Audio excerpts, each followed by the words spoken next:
I never imagined that leaving Islam would almost cost me my life, but it did. My name is Fatima Hassan, and this is my story. The day my family found out I had left Islam, everything changed. I was no longer their daughter, their sister, or their friend. To them, I had brought shame, and for that, I deserved to die.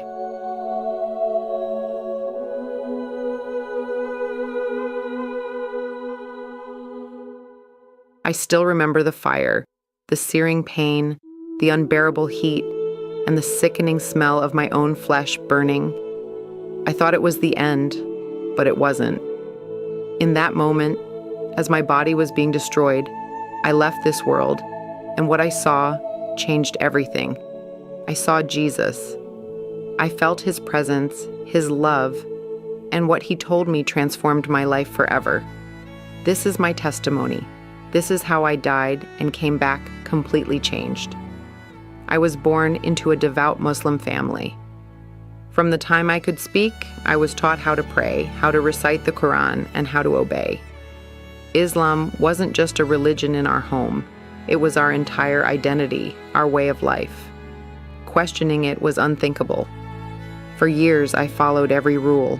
I fasted during Ramadan, covered myself as expected, and did everything to be the perfect Muslim woman.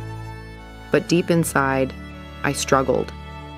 There were things I couldn't understand, things that made me feel distant from God instead of closer to Him. But I kept those doubts to myself. Doubt was dangerous. Asking the wrong questions could lead to shame, punishment, or worse. So I stayed silent.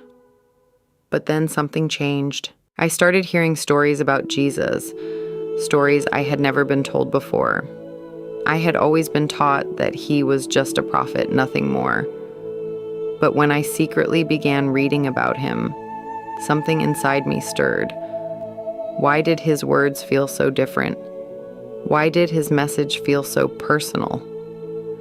I couldn't ignore the pull I felt toward him.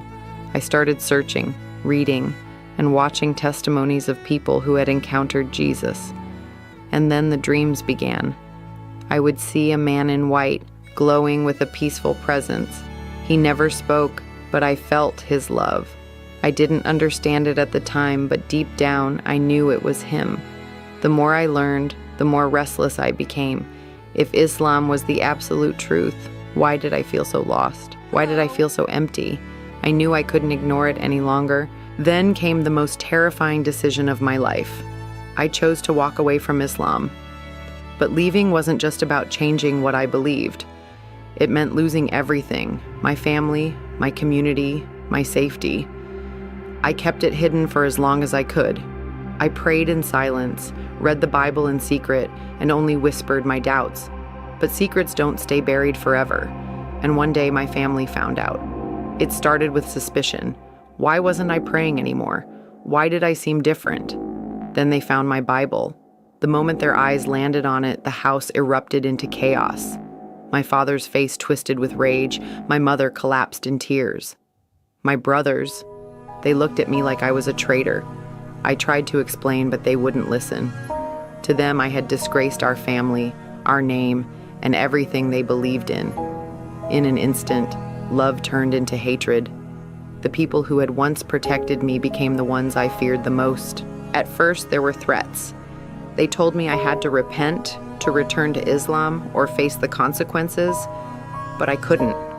I had seen the truth. I knew Jesus was real. No matter how much I begged for their understanding, their hearts had already turned to stone.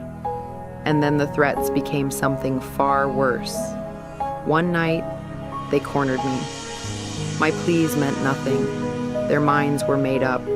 I remember the first strike, the force of it knocking me to the ground. Then their hands grabbing me, dragging me outside. The air was cold, but their fury burned hotter than anything I had ever known. I saw the container of gasoline before I smelled it. The liquid soaked my clothes, trickling down my skin. I screamed. I fought, but they held me down. The match was struck. And then, fire.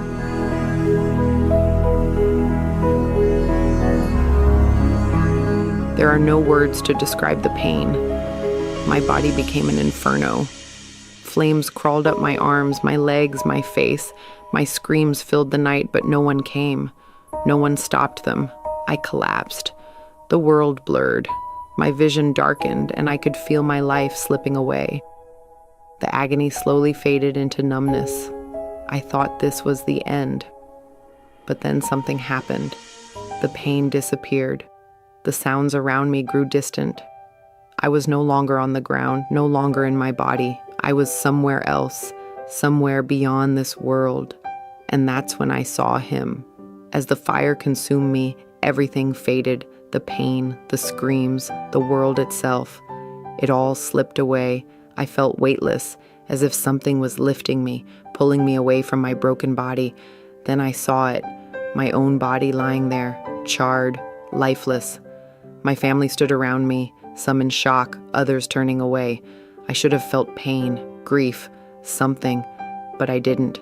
Instead, I felt detached, as if I were simply watching someone else suffer.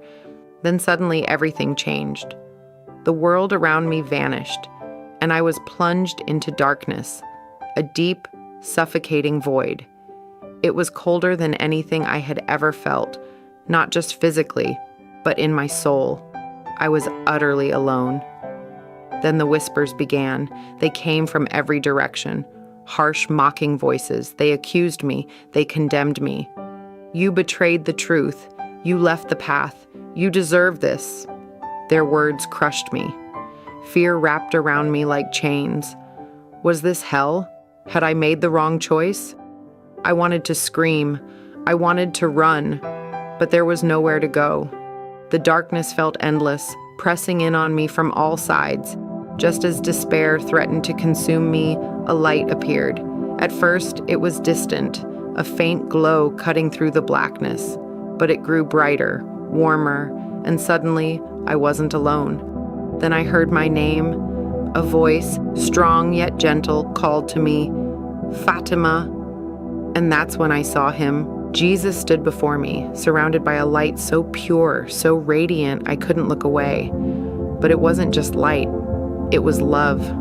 A love so deep, so overwhelming, that for the first time in my life, I felt whole. I fell to my knees. I couldn't speak, I couldn't move. I just wept. And then he reached out to me. His eyes were filled with compassion. "You are loved. You are mine. It is not your time yet." In an instant, the fear, the guilt, the loneliness, all of it vanished. A peace unlike anything I had ever known washed over me. Then I saw something else, a glimpse of a place beyond this world, a place filled with joy, love, and worship. A place where there was no pain, no fear, only pure, eternal peace. I knew without a doubt that I was seeing heaven. And in that moment, I understood. I had been searching for him all my life. Through all the doubt, the fear, the rejection, he had been calling me. He had never abandoned me. "You must go back," he said. "Tell them what you have seen." I didn't want to leave. I wanted to stay in that light, in his presence. But before I could say a word, I felt myself being pulled back into the world, back into my body. And then, with a desperate gasp, I woke up. My first breath felt like being dragged out of deep water. I choked, my lungs burning, gasping for air. Distant voices shouted and cried around me, but everything felt far away. Then the pain hit. It seared through my body, unbearable, but something inside me was different. I had been in the presence of Jesus.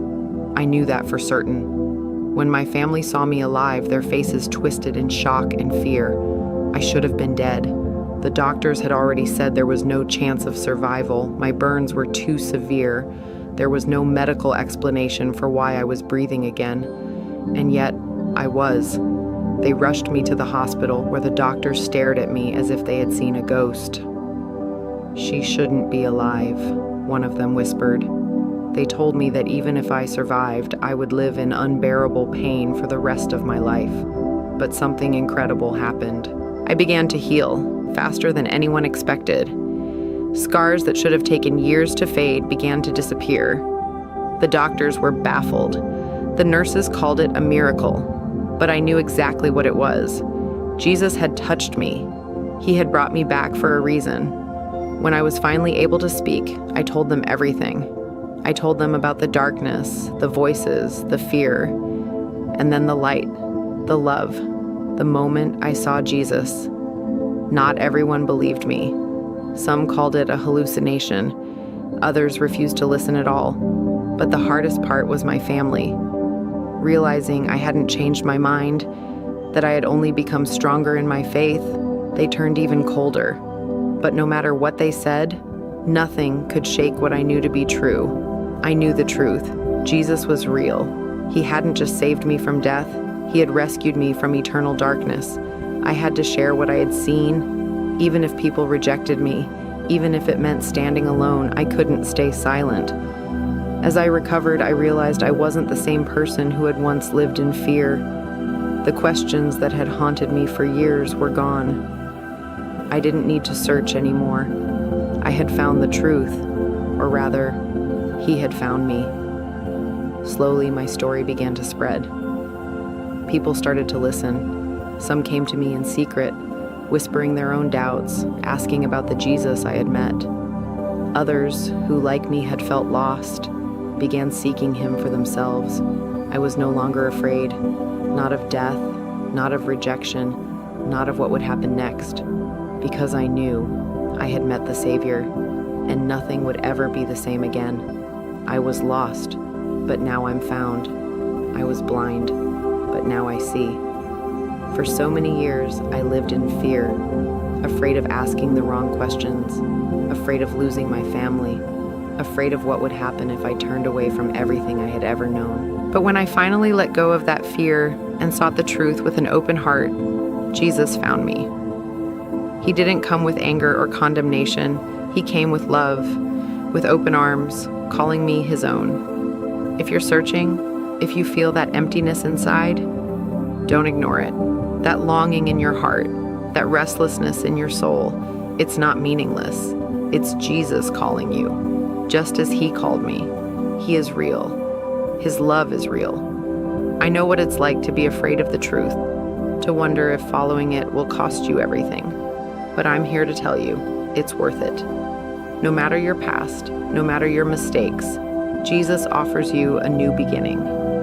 He offers love, redemption, and a peace that nothing in this world can give. If you've ever wondered about life after death, this is proof. There is something beyond this life. There is a God who loves you, who sees you, who wants you. He wants to bring you into his light. If you're searching, if you're unsure, just ask. Ask God to reveal himself to you. I promise, he will, just as he did for me. This is my story, but it doesn't have to be just mine. It can be yours too. My journey isn't just about pain and suffering. It's about redemption, about the overwhelming love of Jesus. I was lost, but he found me. I was dead, but he gave me life again. I paid the ultimate price for leaving Islam. I was betrayed, abandoned, and burned alive. But in death, I met the one who is truly alive. Jesus. He rescued me. He healed me, and he gave me a new purpose. Now, I live to share his love with the world. But I want to hear from you. What do you think? Do you believe in near-death experiences? Have you ever felt something divine in your own life? Something so powerful, so unexplainable, that it left you changed forever? Maybe you've had a moment where you felt a presence you couldn't describe, a peace that didn't make sense, or a sign so clear it couldn't be ignored. Maybe you're still searching, still wondering, still waiting for that moment when everything makes sense. I'd love to hear your story. Share your thoughts in the comments below. Let's create a space where people can be open, honest, and unafraid to ask the big questions. If this testimony touched your heart, don't keep it to yourself. Someone out there needs to hear this. Someone is struggling in silence, afraid to ask, afraid to seek, afraid of what the truth might cost them. But the truth is worth everything. So like this video, share it with someone who needs encouragement, and subscribe for more powerful testimonies of faith and transformation. Every story has the power to change a life, including yours. And if you're searching for answers, if you've ever felt that emptiness inside that nothing in this world can fill, know this: Jesus is waiting for you, not with judgment, not with anger, but with love, with open arms, with the peace and purpose you've been longing for. You are not alone, no matter where you've been, no matter what you've done. He sees you, He knows you, and He loves you more than you could ever imagine. The truth is real. The truth is out there. The truth is a person. His name is Jesus. Are you ready to find Him? If you have a powerful, faith-filled testimony, let us share it with the world. God bless you.